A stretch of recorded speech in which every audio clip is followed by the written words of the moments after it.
Good morning. My name is April Giuliano. I am an anchor here at Ocean City Church. Please stand for the reading of God's Word. We will be reading from Matthew chapter 28, verses 1 through 11. After the Sabbath, at dawn on the first day of the week, Mary Magdalene and the other Mary went to look at the tomb. There was a violent earthquake, for an angel of the Lord came down from heaven and, going to the tomb, rolled back the stone and sat on it. His appearance was like lightning, and his clothes were white as snow. The guards were so afraid of him that they shook and became like dead men. The angel said to the women, "Do not be afraid, for I know that you are looking for Jesus, who was crucified. He is not here. He has risen, just as he said. Come and see the place where he lay. Then go quickly and tell his disciples, he is risen from the dead and is going ahead of you into Galilee. There you will see him. Now I have told you." So the women hurried away from the tomb, afraid yet filled with joy, and ran to tell his disciples. Suddenly Jesus met them. "Greetings," he said. They came to him, clasped his feet, and worshiped him. Then Jesus said to them, "Do not be afraid. Go and tell my brothers to go to Galilee. There they will see me." While the women were on their way, some of the guards went into the city and reported to the chief priests everything that had happened. Thank you. You may be seated.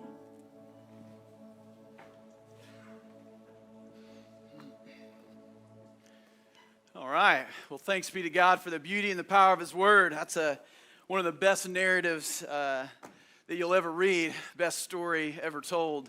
Man, you guys look great. It's fantastic. Yeah, this reminds me of the old days. Some of you guys that know me, I started my ministry days at River City Church. I don't know if we got any River City people that have, gone to the dark side over here at the beach, but back in the old days, we were in the city rescue mission, and we would pack it out. So I see all the people in the standing room only, and I promise, like Dan said, I will not preach 2 hours. Hour and 45 is usually my max. But the room would get so full that people would be so close, like you guys are right now, and everybody would be up front. It was super fun. The balcony would be jammed with people, and the building literally shook, and you thought, okay, these people are going to go to heaven a lot faster than most people on earth because that balcony's coming down. We better preach Jesus really quick. But we would have people up all the way in the front, and there was this lady. She was in her late 70s, early 80s. Her name was Mary, and she used to be in the front row, and it was loud, just like it is here. And I'd ask her, I was like, "Why you're always up front? You seem to be, the music's loud." And she would wear sunglasses in the front row and just sit there like this and just kind of let it, the music just blow her hair back, and she loved it. And we used to have kids songs, and it was super chaotic at the beginning. Like started every Sunday with kids songs, which I loved. I tried to bring it back here, but they said no.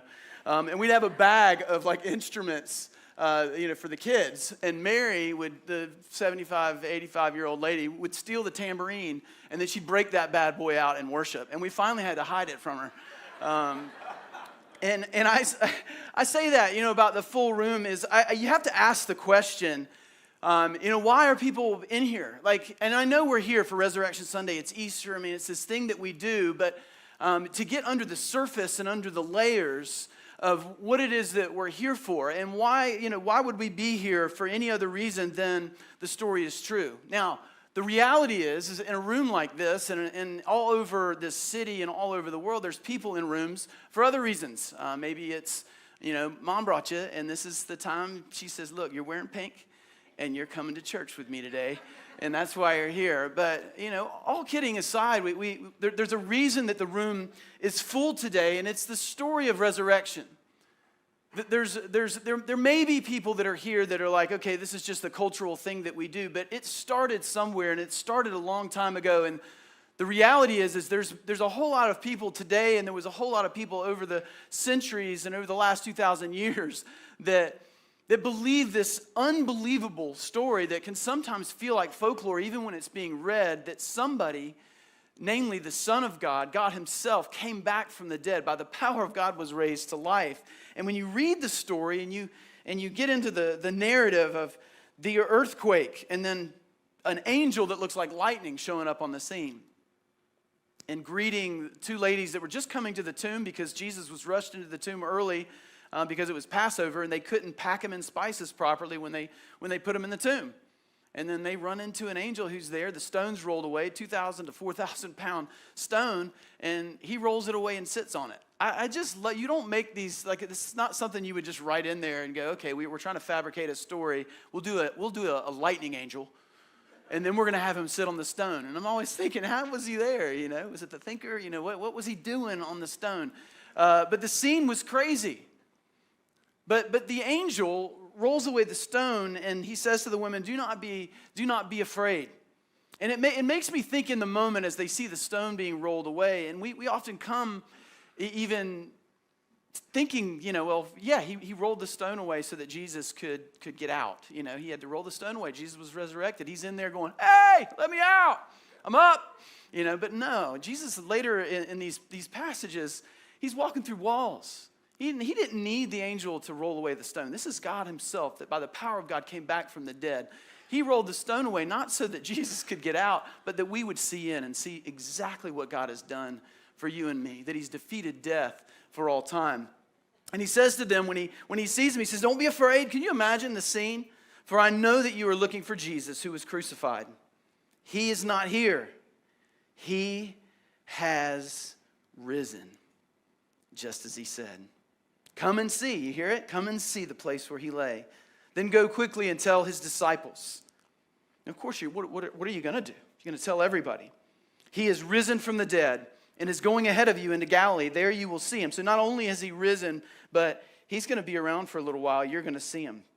He says, now I've told you. He's like, now I've done my job. Heading back. Right?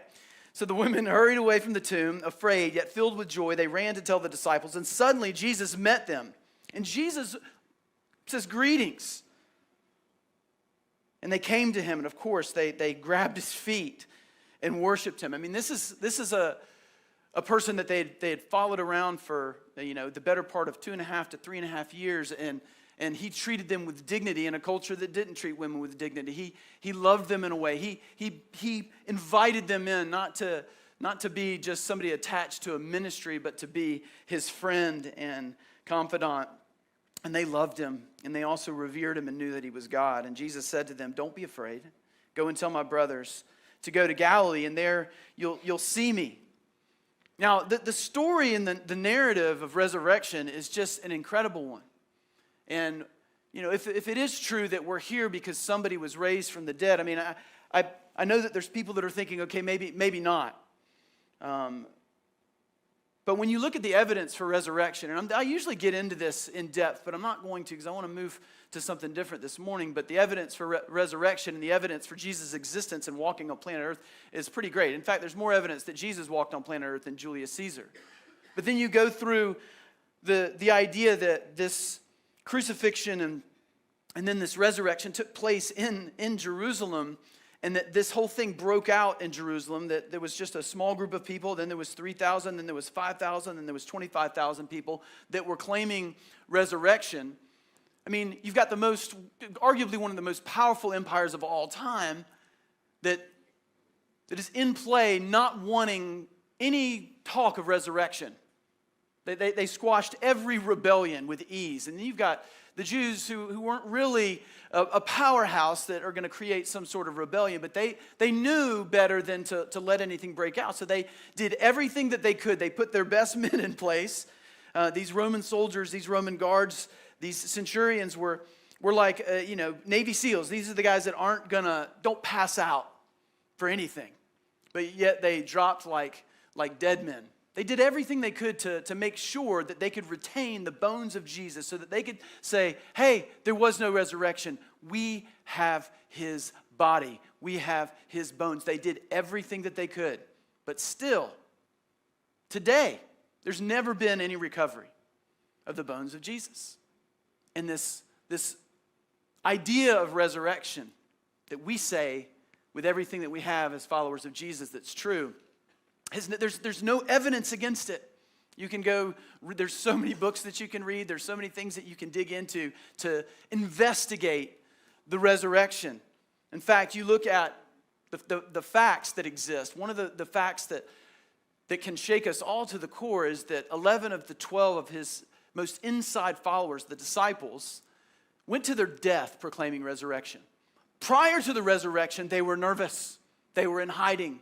They were denying him. Peter, they were wondering what's going on. They thought all hope was lost. And then post-resurrection, boldness, no fear, going to their death, proclaiming the resurrection. Because as Peter said, where else would they go? What else would they proclaim? Because they knew that it was true. When I think about 11 of the 12 disciples going to their death, proclaiming the validity of the resurrection, and they would have known that it was a hoax.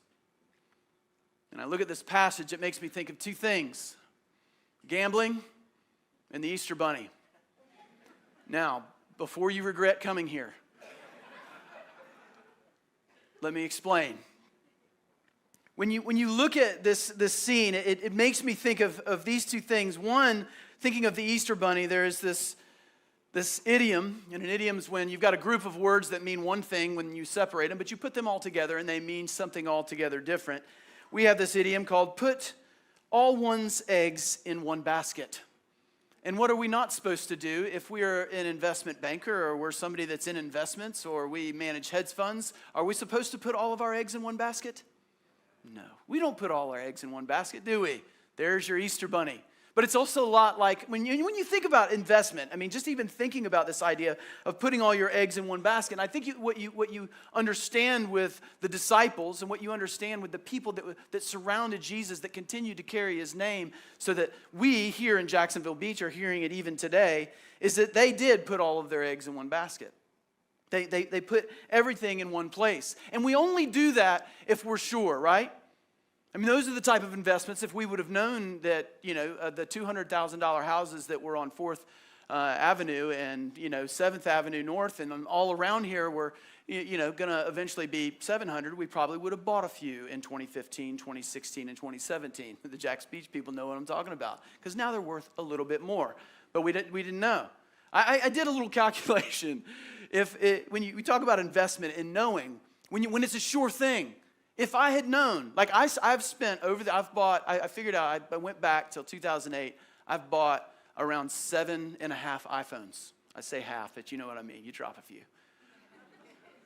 The money, if I would have spent, instead of purchase from Apple, their products, if I would have taken all of the money that I had spent on the iPhone over the years and I had invested it at the proper time, I would have made, at this point, now I'm talking about being in early, if I'd have taken that cash, that amount of money, because iPhones, I mean the good ones, they're $1,000, right?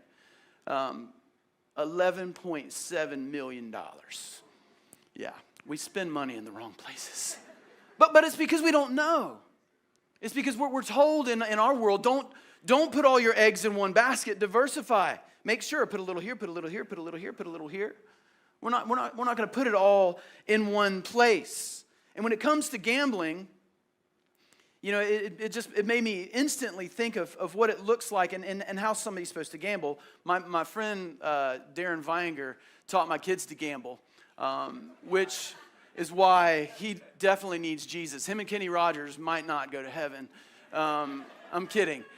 He's a great guy. I see him right back there. He's actually helping people find seats. He's a good dude. But we do vacations together. And if you ask Darren, and if you're playing Texas Hold'em, how many times does a good poker player fold before the betting starts? I mean, anybody knows? Just throw out the number. I heard somebody quote. See, yeah, you definitely need, when the altar call happens, you're coming forward. 75% of the time. 75. Why? Because of the odds, because of the risk, because you're waiting for what? You're waiting for the cards. You're waiting for the good hand. You're waiting for the pocket aces. You're waiting for something to come. And even with the pocket aces, what's the danger, Darren? Second best hand, right?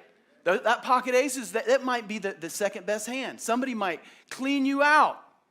They might take you down 75% of the time.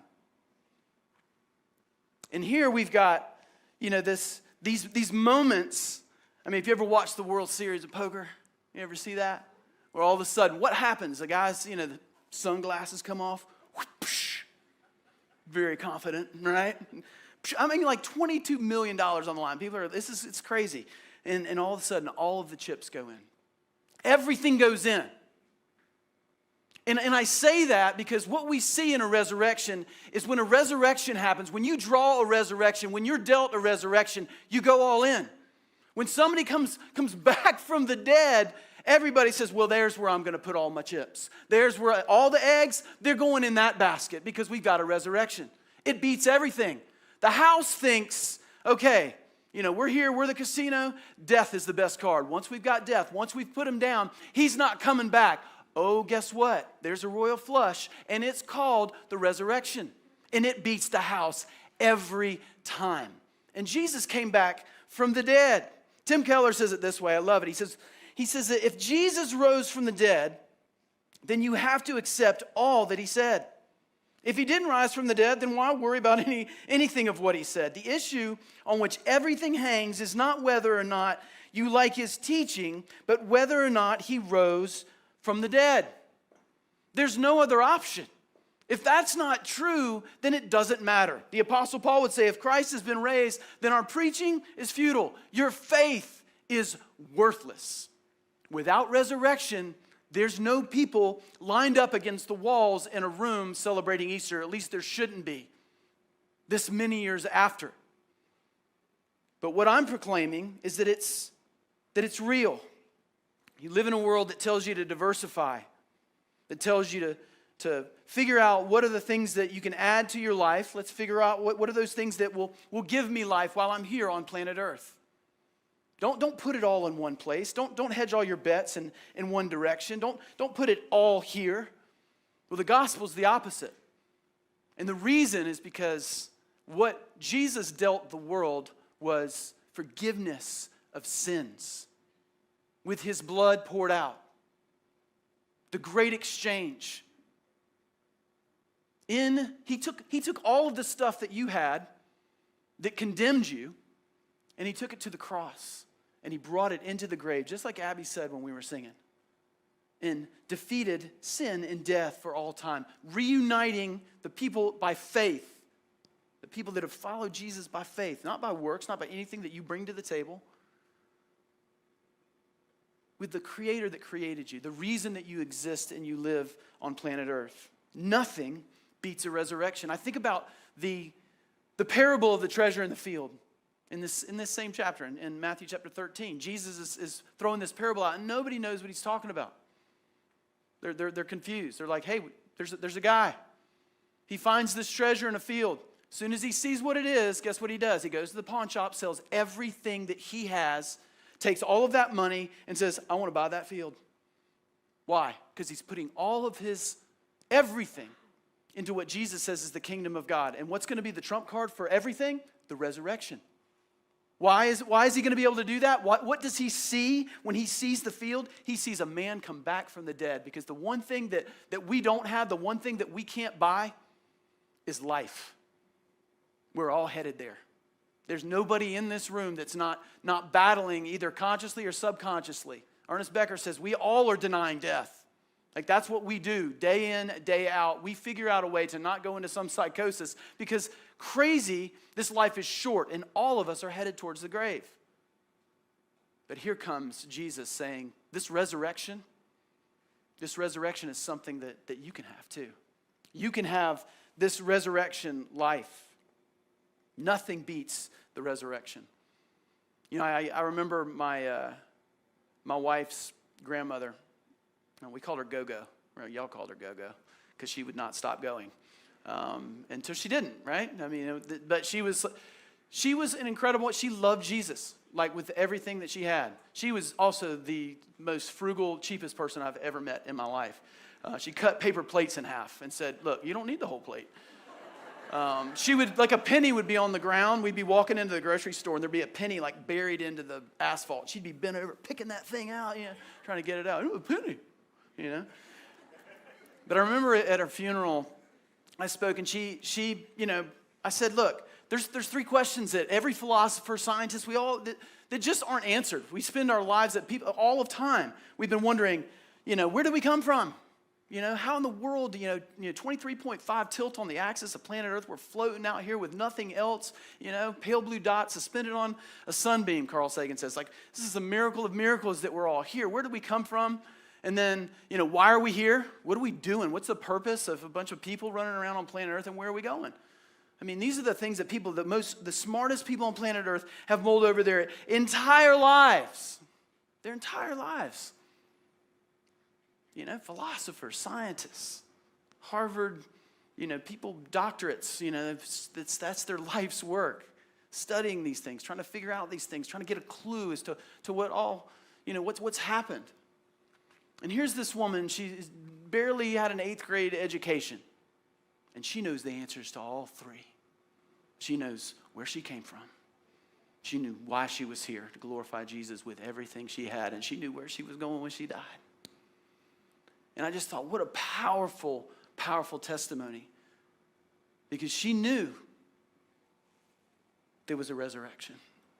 And she knew that she could take part in this resurrection. And I don't know where you fall in this whole gospel story and where you've come from, and maybe you've come from different places, but this is where the gambling illustration really kind of falls apart, and the extraordinary part of the gospel begins, and it's scandalous. And it's this: we don't really bring anything to the table. When we pull up to the poker table, we don't come with the chips. We're not the ones that are bringing the things to the table to lay it all down, to put it all in. We can't. Years ago, I was leading worship at River City Church, same church, crazy Sunday. It usually was. It was always packed in there because it was a small little chapel. And, we had the same transitions we have here. Like Dan came up and hosted, and welcomed you guys in after worship was done, and all that's timed really well. I was singing this song called Majesty by Delirious. Anybody Delirious fans back in the day? Yeah, it tells you how long ago that was. And, it's Majesty, Majesty, your grace has found me just as I am, empty-handed but alive in your hands. So I was at the end of the song, and Antley, who's the pastor there, was the host that Sunday. He just disappeared. So we're at the end of this deal, and I'm telling you, I sang that chorus 5 million times. And you have signals when you're up here and you're leading worship, and you tell the drummer, like, hey, we're going back in again. You would pull your leg up. You pull your stock of your guitar out when it's time to get out. I was like, here we go again. Pull the leg up. Your grace has found me just as I am. I changed the melody a few times. I was like, I got up there and did a few things that I probably shouldn't have. And sang it over and over and over again. And afterwards, he was laughing so hard. He thought it was the funniest thing ever. He was, I just want to see kind of how you would pivot, in the moment. As I was outside looking in the chapel, watching you kind of do your thing. It was great. But he said at the end of it, he said, I just knew that people needed to hear. He goes, as annoying as it was, people needed to hear, your grace has found me just as I am. I'm empty-handed. Don't bring anything to the table. But yet, I'm alive in your hands. That is the hope of today, the resurrection life. That we don't come with our good works. You don't come to the table saying, what is it that I do? How do I go all in with Jesus? How do I do all the stuff? Well, the invitation today is that he's inviting you to the table with nothing. He's like, come on and play. You don't have anything. I've paid it all. I brought everything that needs to be put into the table. I gave everything, my very life, my very blood, so that you could be at the table, so that you could go all in, so that you could buy the treasure in the field. You didn't have anything to sell at the pawn shop to buy the treasure. I've brought everything that needs to be brought to the table. So I want us all to stand with the rest of the people that are already standing.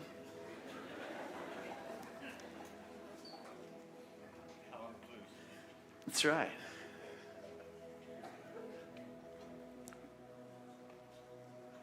And we're gonna respond, and we're gonna sing. And I know all over the room, I mean, I have so many things in my mind, but I think it's my flesh, wanting to kind of move in a certain direction. But as we sing, God just kind of told me, as we sing, there's people that it is your moment to basically say, I'm done.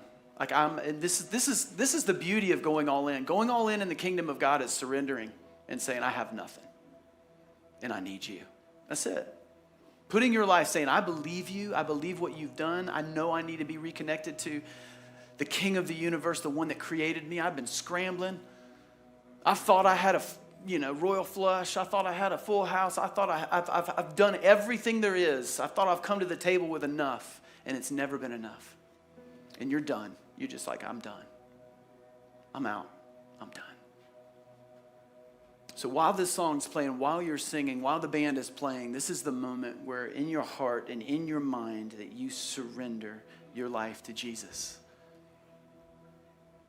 That you come to the table empty-handed with him. It's the most beautiful thing. The people that are on this stage and the people that invited you in today, we don't do this because you make a lot of money doing it. We do it because we believe it with everything that we have, that Jesus is alive from the dead. And the implications of that is that you can be alive from the dead.